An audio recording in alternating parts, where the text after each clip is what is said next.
Ketika Ya'juj dan Ma'juj, tidak ada lagi yang melawan mereka, karena yang paling kuat kan pasukan Isa bin Maryam.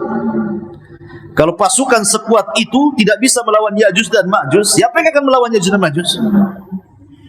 Sehingga kemudian Ya'juj dan Ma'juj dengan sangat senangnya masuk ke desa-desa, masuk ke daerah-daerah, masuk ke negara-negara, hanya untuk membantai di luar rasnya. Siapapun di luar rasnya dibantai. Bahkan dalam riwayat dimakan bangkainya, kanibal. Habis dibunuh dimakan pula bangkainya. Itulah Ya'juj wa Ma'juj itu. Akhirnya kemudian Allah Subhanahu wa taala mengabulkan doa Isa bin Maryam. Doanya Isa bin Maryam agar Allah Subhanahu wa taala menghancurkan sehancur-hancurnya Ya'juj wa Ma'juj itu. Maka Isa terus berdoa sampai akhirnya betul-betul Allah Subhanahu wa taala azab Ya'juj wa Ma'juj ini dengan hanya mengutus hewan yang paling kecil, namanya nagof. Nagof itu semacam ulat. Ulat itu disebut nagof dalam bahasa Arab. Itu yang menghancurkan Ya'juj dan Ma'juj. Maka setelah terjadi hujan itu, Allah betul-betul suburkan tanahnya. Allah betul-betul murnikan tanahnya, kembali lagi buah-buahannya tumbuh besar-besar. Ternaknya gemuk-gemuk, makanan di mana-mana. Setelah peristiwa Ya'juj dan Ma'juj, karena Isa bin Maryam masih hidup beberapa tahun kemudian. Dan Nabi SAW bersabda, "Tuba liman asya ba'dal masih." Beruntung orang-orang yang hidup di masa Al-Masih Isa bin Maryam. Sampai-sampai suburnya tanaman itu, kalau seandainya seorang itu memakan buah delima, maka 10 orang masuk ke cangkangnya. Antum pernah buah delima? Buah delima itu satu kepal gini saja.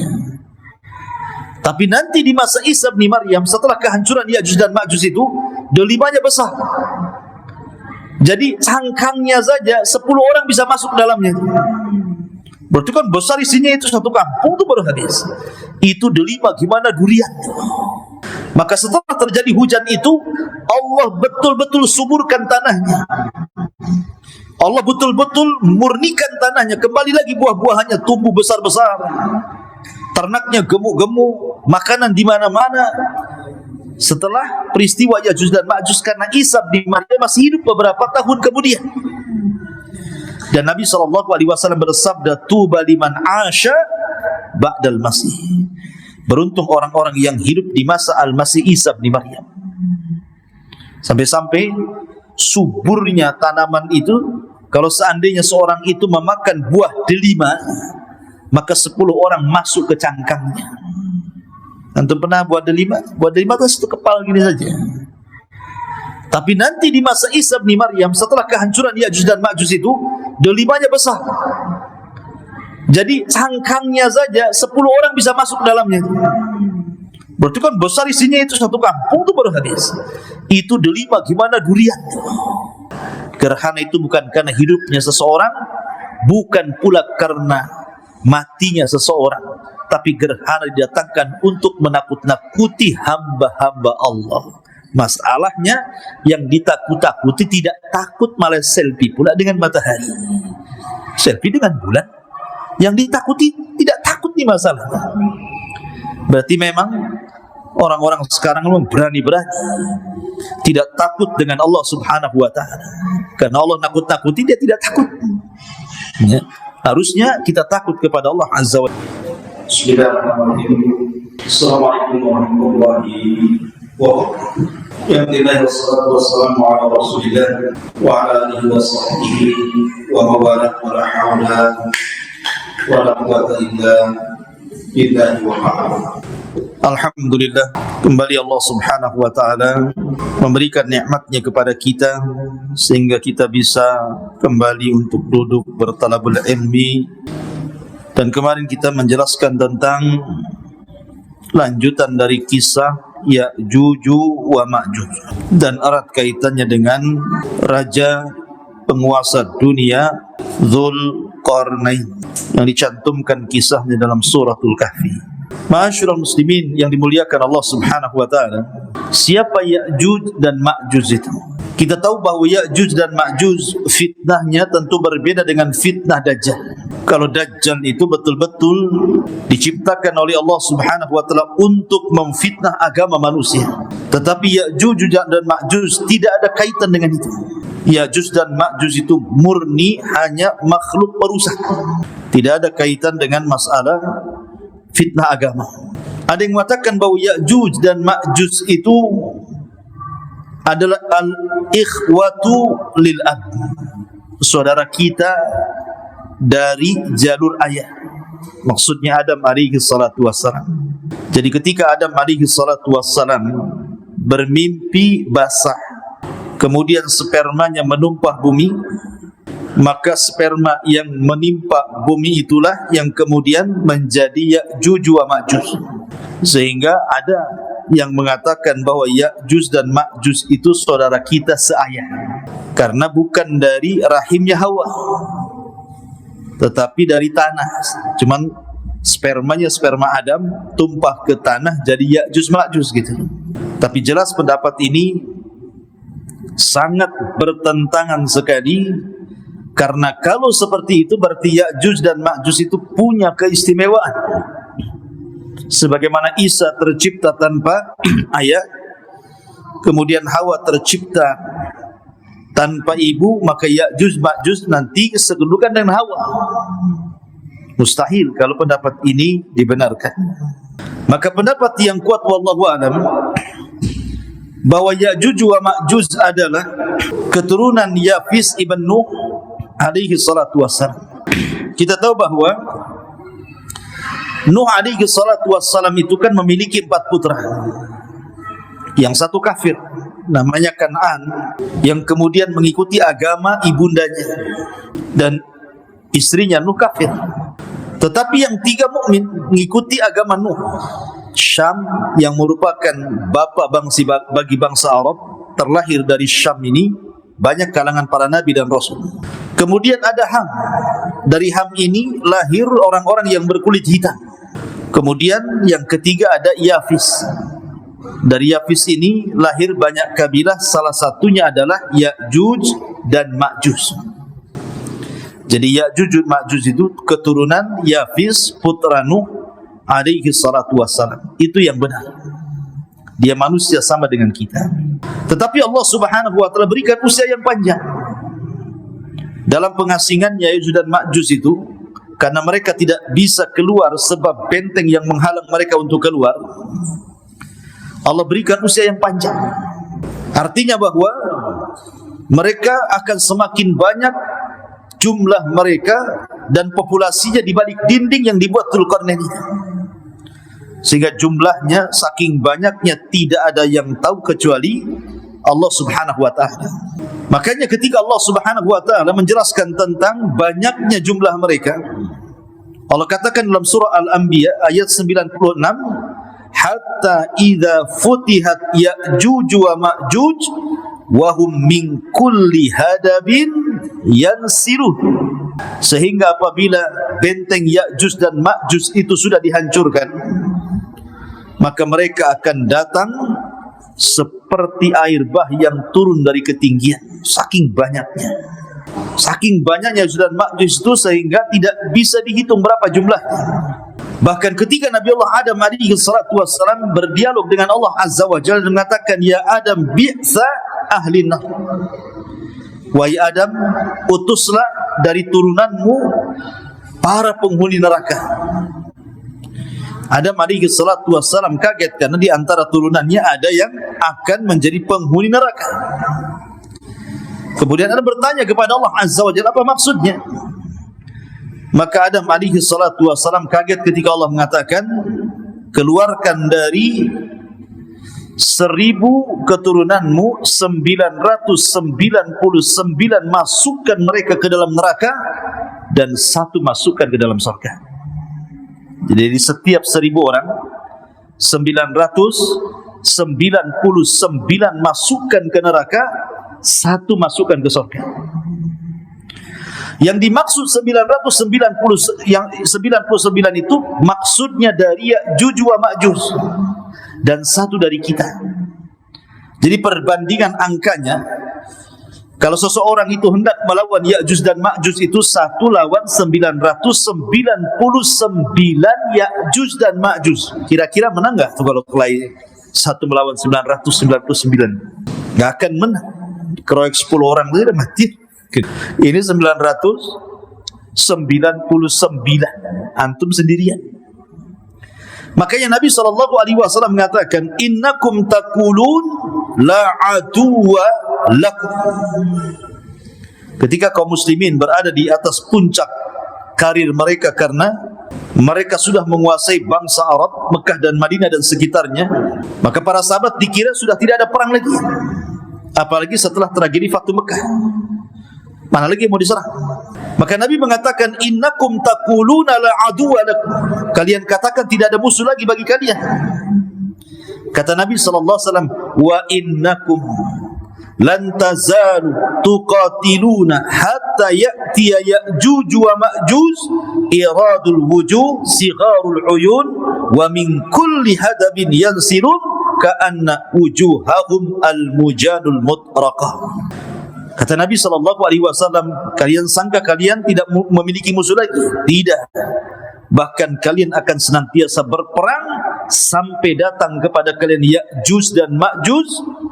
Mereka bulat wajahnya, kecil matanya, mereka datang dari semua arah dan wajahnya seperti tameng yang biasa digunakan untuk berperang.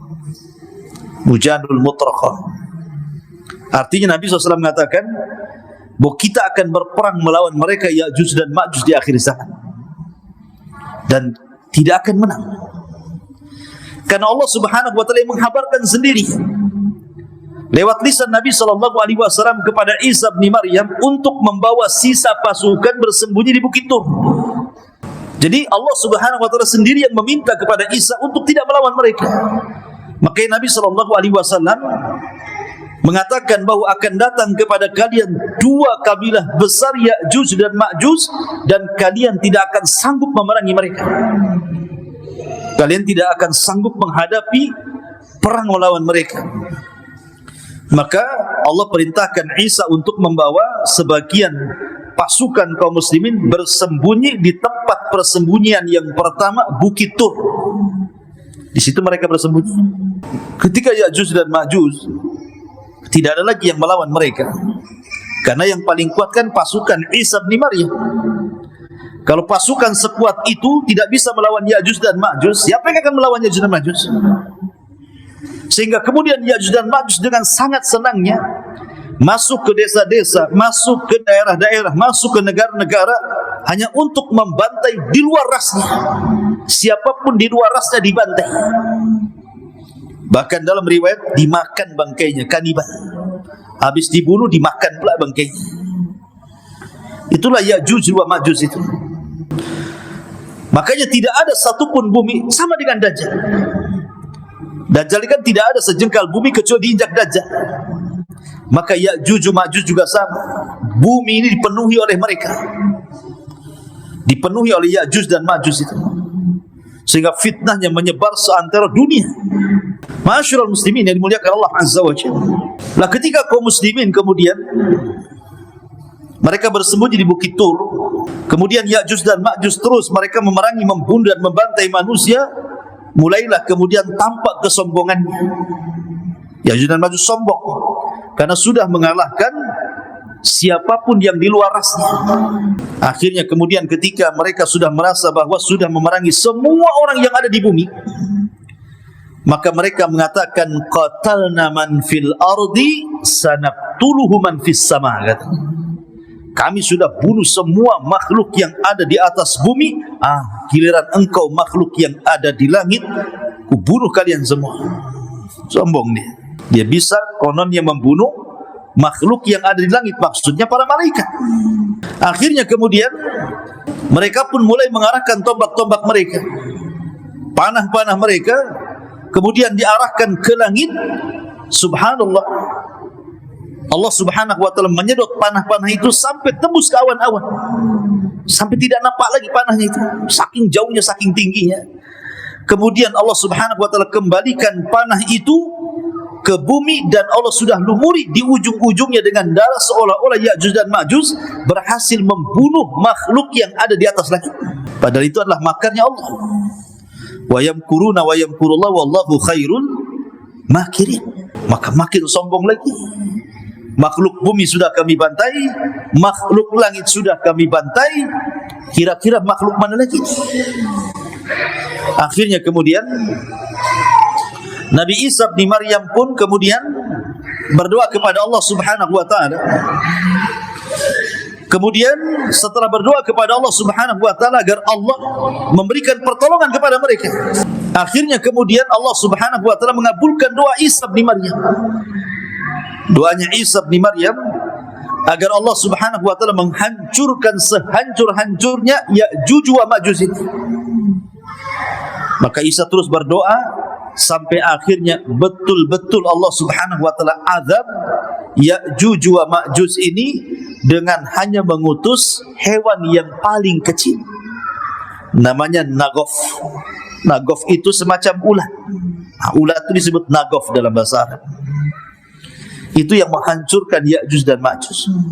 Dan ingat tentara Allah Subhanahu wa taala, kalau kita melihat sejarah-sejarah, rata-rata binatang kecil yang diutuskan. Ketika pasukan Abrahatul Asram atau dikenal dengan Ashabul Fil hendak menyerang Ka'bah, siapa tentara Allah yang Allah utus? Ababil, burung-burung laut. Kemudian juga ketika Allah Subhanahu wa taala mengazab kaum Sabah karena kufurnya mereka kepada Allah Subhanahu wa taala, maka Allah Subhanahu wa taala mengutus siapa? Mengutus tikus-tikus sebesar kucing. Ada enggak tikus sebesar kucing? Mungkin tikus got tuh.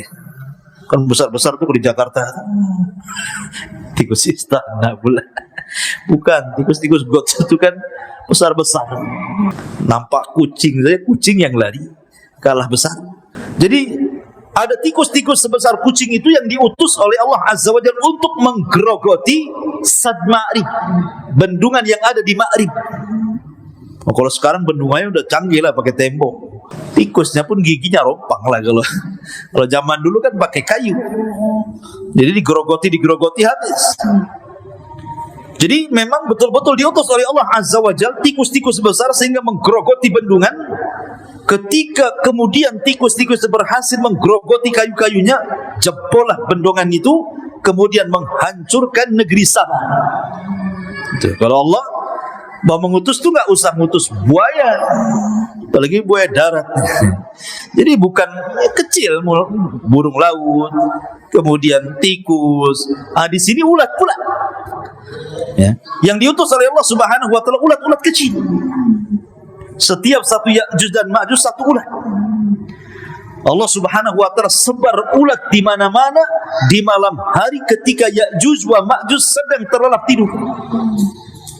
Tiba-tiba kemudian ulat itu bergerak, kemudian berjalan ke tengkuknya, kemudian menggigit tengkuknya dan berhasil masuk ke dalam tengkuknya dan menggerogoti otaknya. Subhanallah. Ini ulat apa ini? Tentu ulat di sini adalah tentara-tentara Allah Azza wa Jalla.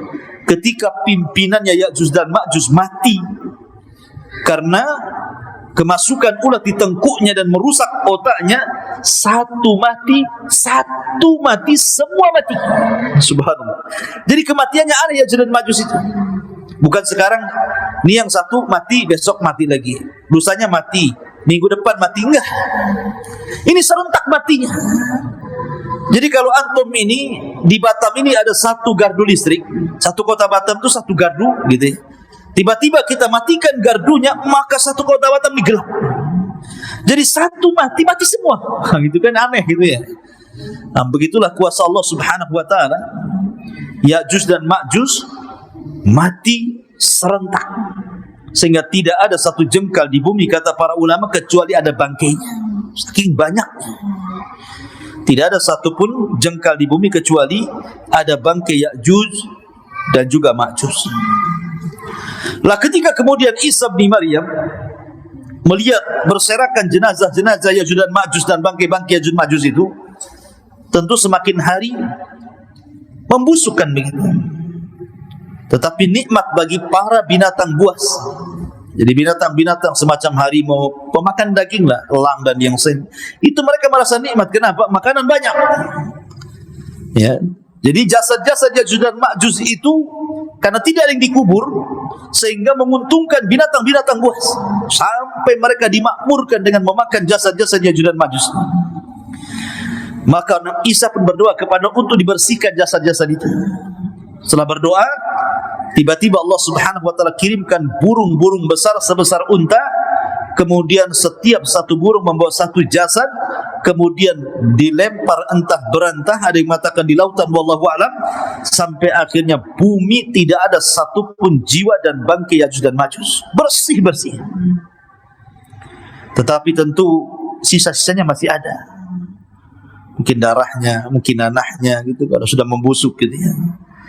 Maka Allah Subhanahu wa taala kirimkan hujan yang sangat deras.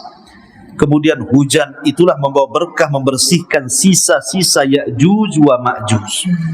Dibersihkan dengan hujan itu. Maka setelah terjadi hujan itu, Allah betul-betul suburkan tanahnya. Allah betul-betul murnikan tanahnya. Kembali lagi buah-buahannya tumbuh besar-besar. Ternaknya gemuk-gemuk, makanan di mana-mana. Setelah peristiwa Yajuj dan Ma'juj, karena Isa bin Maryam masih hidup beberapa tahun kemudian. Dan Nabi SAW bersabda, tuba liman asya ba'dal masih. Beruntung orang-orang yang hidup di masa Al-Masih Isa bin Maryam. Sampai-sampai suburnya tanaman itu, kalau seandainya seorang itu memakan buah delima, maka 10 orang masuk ke cangkangnya. Antum pernah buat delima? Buat delima itu satu kepal gini saja. Tapi nanti di masa Isa bin Maryam, setelah kehancuran Yajuj dan Ma'juj itu, delimanya besar. Jadi cangkangnya saja 10 orang bisa masuk ke dalamnya. Berarti kan besar isinya itu satu kampung itu baru habis. Itu delima gimana durian. Antum bisa masuk ke cangkangnya Bang Gari. Makan di cangkangnya itu. Kenyang-kenyang durian itu. Bisa tidur sama durian tuh kalau segede gitu ya. Cangkangnya 10 orang bisa masuk. Artinya bahwa memang saat itu diberkahi, betul-betul diberkahi. Makanya Rasul mengatakan tuba liman asya ba'dal masih. Beruntung orang-orang yang hidup di masa Isa bin Maryam. Mereka menyaksikan bagaimana suburnya alam semesta ini. Seolah dikembalikan kepada awal penciptaan. Buahnya besar-besar, binatangnya gemuk-gemuk gitu ya. Memang betul-betul Allah Subhanahu wa taala suburkan. Lah ketika Yajuj dan Ma'juj ini selesai fitnahnya dan jasadnya sudah dibuang entah berantah oleh burung-burung unta dan bumi sudah dibersihkan, maka Isa bin Maryam betul-betul menegakkan keadilan. Maka memaksa orang-orang yang di luar daripada Islam hanya dengan 2 pilihan, masuk kok ke dalam Islam atau kubunuh. Tidak ada jizyah lagi. Nanti di akhirat itu tidak ada jizyah. Maksudnya tidak ada upeti. Kalau di zaman Nabi SAW kan, di zaman sekarang kan bayar upeti. Kamu mau masuk Islam? Tidak, gak apa-apa, tapi tolong bayar upeti. Kalau tidak juga bayar upeti, baru kita perang. Tapi nanti di akhir zaman tidak ada namanya jizyah upeti itu. Yang ada masuk Islam atau mati. Kan enak. Masuk Islam atau mati. Makanya banyak ahlu kitab itu yang tidak punya pilihan. Kalau mereka tidak mau masuk Islam, dibunuh. Tapi kalau mereka masuk Islam, mereka selamat. Makanya sebagian besar ahli kitab nanti di akhir zaman, mereka akan mengikuti syariat Muhammad SAW atas jasa Isa bin Maryam, sebagaimana terisyarat dalam Al-Quranul Karim, wa im min ahlil kitab illa la yu'minanna bihi qabla mautihi. Dan nanti sebagian besar ahli kitab itu akan beriman kepada syariat Nabi SAW sebelum kematian Isa bin Maryam, sehingga mereka akan masuk Islam dari mana-mana ahli kitab itu, karena Isa mengikuti agama Nabi. Secara otomatis orang-orang Nasrani atau Yahudi mau tidak mau mereka harus mengikuti ajaran Nabi, karena Isa aja surat di belakang Imam Mahdi untuk menunjukkan bahwa setiap kaum itu ada amirnya. Masyarul muslimin yang dimuliakan Allah Subhanahu wa taala. Ada sebuah hadis yang tercantum dalam Sahih Bukhari dari Zainab bintu Jahsin Nabi SAW bersabda, "Wailun lil arabi min syarri qad iqtarab." Kata Rasul, celaka bagi bangsa Arab, keburukan telah mendekati mereka. Ini di zaman Nabi. Rasul mengatakan celaka bagi bangsa Arab, keburukan yang besar sedang menerpanya. Kemudian Nabi mengatakan, "Fataha min radmi Ya'juj wa Ma'juj mithla hadi wa halaqa bi isba'aihi al-ibham wallati taliha." Qalat Zainab, faqaltu ya Rasulullah. Kemudian faqultu ya Rasul, anuhlika wa fina salihun? Qala na'am idza kathura al-khabath. Jadi kata Zainab bintu Jahsin, dia mengatakan suatu ketika Nabi SAW pernah masuk sehingga mengejutkan para sahabat. Kemudian mengatakan la ilaha illallah, celaka bagi bangsa Arab, keburukan telah dekat menimpa mereka. Kemudian kata Nabi SAW, sungguh telah terbuka sedikit dari benteng Ya'juj wa Ma'juj. Kemudian Nabi melingkari jempolnya, kemudian menggabungkan dengan telunjuk dan membuat lingkaran seperti ini. Kata Nabi SAW, bentengnya Ya'juj dan Ma'juj di zaman Rasul sudah berhasil dilubangi seperti ini, sebesar ini. Jadi mereka bisa ngeker tuh dari luar, dari dalam keluar itu. Itu di masa Nabi itu. Bagaimana di masa sekarang kan gitu ya? Di masa Nabi saja sudah 1 dirham tuh, sudah berlubang sebegini. Ya. Otomatis maka semakin mendekati kiamat, lubang itu semakin besar. Biar mereka keluar dan membenarkan sabda Nabi SAW. Maka kata Zainab, la ilaha illallah, celaka bagi bangsa Arab, sungguh keburukan telah dekat. Di mana tembok Ya'juj dan Ma'juj telah menjadi lubang sebesar begini, kata Nabi SAW. Kemudian kata Zainab, ya Rasulullah, apakah kita akan dihancurkan sementara banyak di antara kita orang-orang soleh?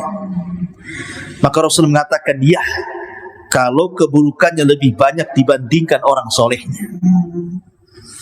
Kalau orang solehnya diam, tidak kemudian al-amru bil ma'ruf wan nahyu 'anil munkar, maka justru itu pula yang mengundang azab Allah Subhanahu wa taala.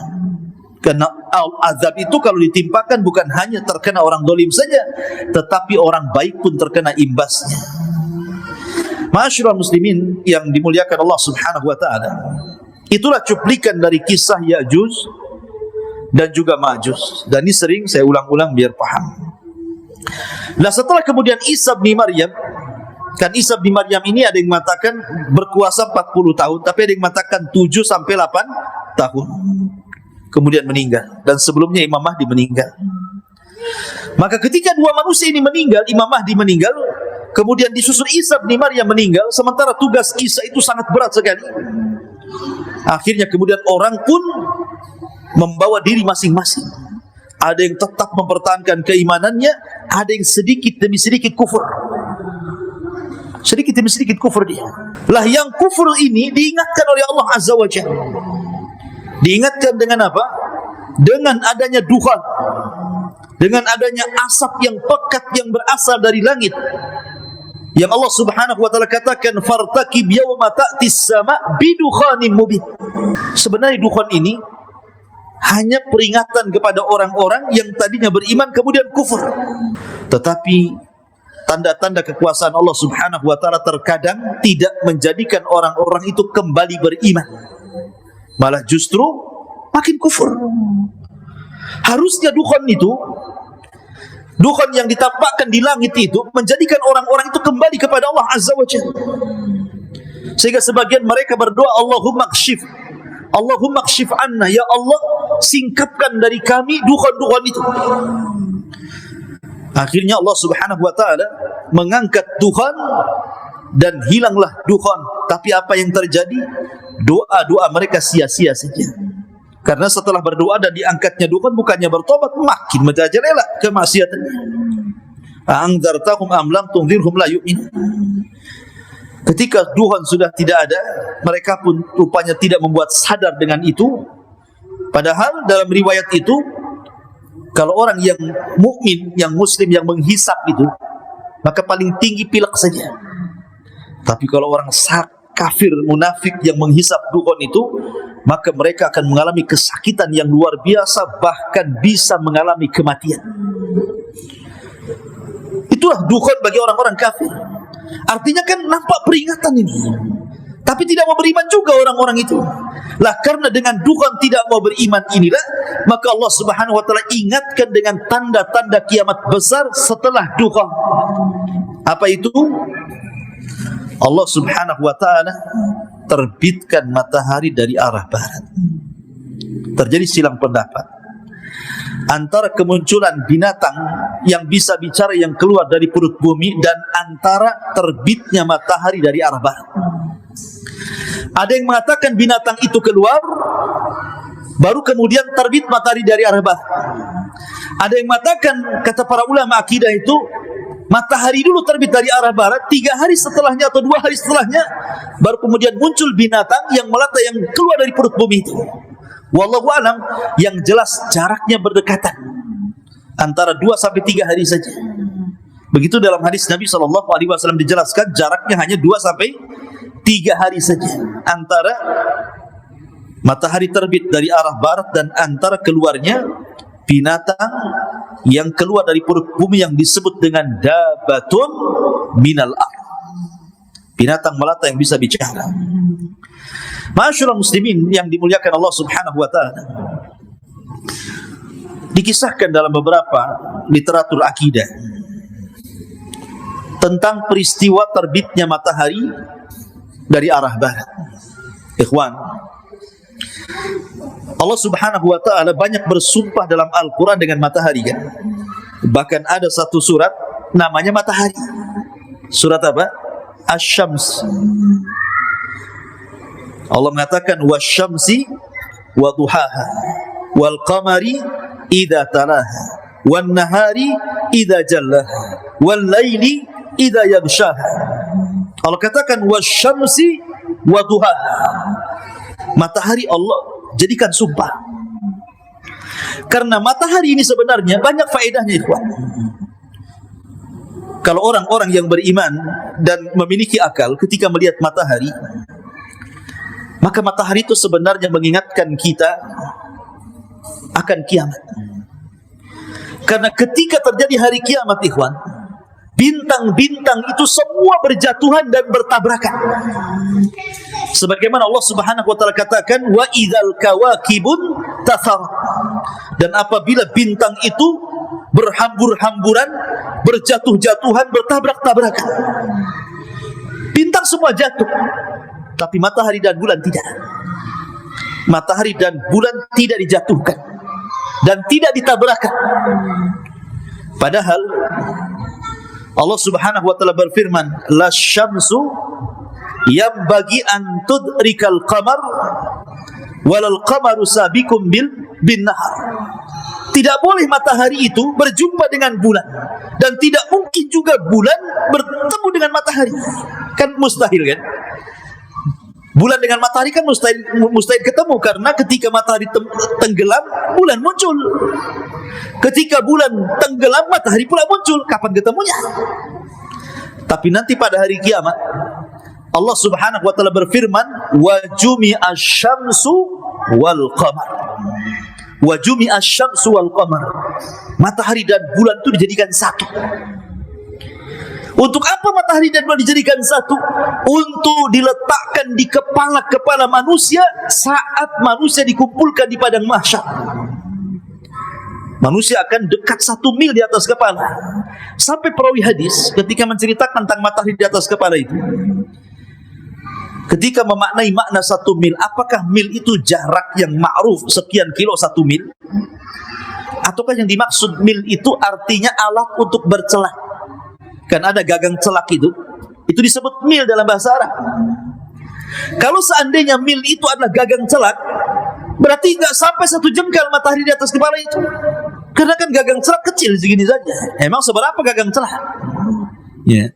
Tapi kalau yang dimaksud mil itu adalah jarak dari sekian kilo 1 mil, mungkin agak jauh dari kepala, tapi itu pun terlampau dekat dengan kepala kita. Di dunia saja ikhwan, Allah itu sudah meletakkan matahari sesuai porosnya. Sebab bergeser saja matahari dari tempatnya, dekat dengan bumi, terbakar bumi. Ataupun seandainya matahari ini menjauh dari porosnya, beku bumi ini. Tapi Allah letakkan pas di tengah-tengah dengan memberikan hawa yang tidak membuat terbakar dan tidak membuat beku. Itulah luar biasa. Allah Subhanahu wa taala meletakkan matahari itu di porosnya. Tapi nanti pada hari kiamat, matahari ini akan datang kepada Allah Subhanahu wa taala untuk meminta izin diterbitkan dari arah barat. Hadis Abu Hurairah radhiyallahu anhu, ketika Nabi SAW bersabda, "Atadruna aina syamsu?" Kalian tahu kemana matahari pergi? Kata Rasul. Kata sahabat, Allah wa Rasulullah alam.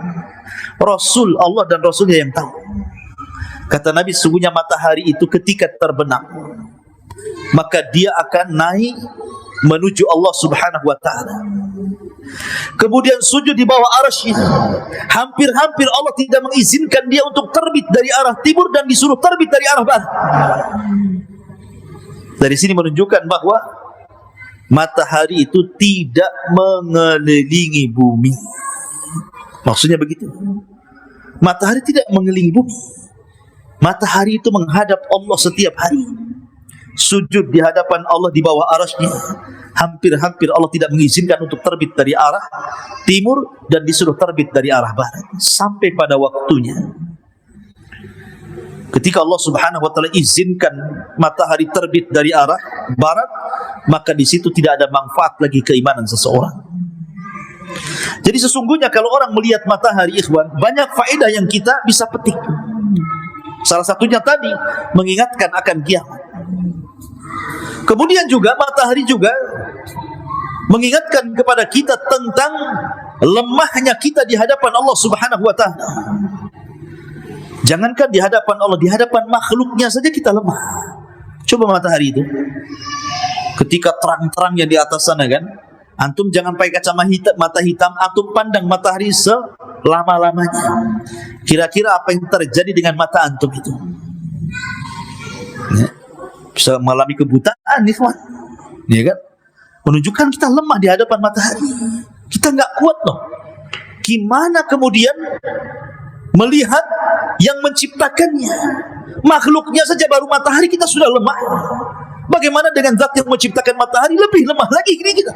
Karena Allah Subhanahu wa taala itu punya tabir, dan tabir antara dia dengan kita itu cahaya.